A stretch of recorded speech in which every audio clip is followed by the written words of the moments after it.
Subscribe my Next Level Life Motivation YouTube channel.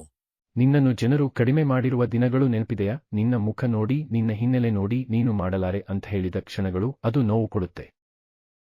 ಈ ಜಗತ್ತು ನ್ಯಾಯವಾದುದಲ್ಲ. ಇಲ್ಲಿ ಎಲ್ಲರಿಗೂ ಒಂದೇ ಅವಕಾಶ ಸಿಗೋದಿಲ್ಲ. ಕೆಲವರಿಗೆ ವೇದಿಕೆ ಸಿಗುತ್ತೆ, ಇನ್ನು ಕೆಲವರಿಗೆ ಹೋರಾಟವೇ ಜೀವನ. ಆದ್ರೆ ಒಂದು ಸತ್ಯ ಇದೆ, ಭೇದಭಾವ ನಿನ್ನ ಮೌಲ್ಯವನ್ನು ಕಡಿಮೆ ಮಾಡಲ್ಲ. ಅದು ಅವರ ಚಿಂತನೆಯ ಸೀಮೆಯನ್ನು ತೋರಿಸುತ್ತದೆ. ನಿನ್ನನ್ನು ತಳ್ಳಿಹಾಕಿದವರು, ನಿನ್ನ ಶಕ್ತಿಯನ್ನು ಅಳೆಯೋಕೆ ಅಸಮರ್ಥರು, ನಿನ್ನನ್ನು ಮೌನ ಮಾಡಿಸಿದವರು, ನಿನ್ನ ಧ್ವನಿಗೆ ಭಯಪಟ್ಟವರು. ನೀನು ಇಂದು ಮೌನವಾಗಿರಬಹುದು, ಆದ್ರೆ ದುರ್ಬಲನಲ್ಲ. ನೀನು ಹಿಂದೆ ನಿಂತಿರಬಹುದು, ಆದ್ರೆ ಮುಗಿದಿಲ್ಲ. ನೆನಪಿಟ್ಟುಕೋ, ಇತಿಹಾಸದಲ್ಲಿ ದೊಡ್ಡ ಬದಲಾವಣೆ ತಂದವರು ಮೊದಲು ತಿರಸ್ಕೃತರಾದವರೇ, ಮೊದಲು ನಗೆಯಾಡಿಸಲ್ಪಟ್ಟವರೇ, ಮೊದಲು ಕಡೆಗಣಿಸಲ್ಪಟ್ಟವರೇ. ನಿನ್ನ ಬಣ್ಣ, ನಿನ್ನ ಹೆಸರು, ನಿನ್ನ ಸ್ಥಿತಿ ಇವು ನಿನ್ನ ಬಂಧನ ಅಲ್ಲ, ಇವು ನಿನ್ನ ಗುರುತು. ಮತ್ತು ಆ ಗುರುತು ಒಂದು ದಿನ ಬೆಳಗುತ್ತದೆ. ಅವರು ನಿನ್ನನ್ನು ಕಡಿಮೆ ಅಂದ್ಕೊಂಡ್ರೂ ನೀನು ನಿನ್ನನ್ನು ಕಡಿಮೆ ಅಂದ್ಕೊಳ್ಳಬೇಡ. ನೀನು ನಿಲ್ಲಬೇಡ, ನೀನು ಹಿಂದೆ ಸರಿಯಬೇಡ.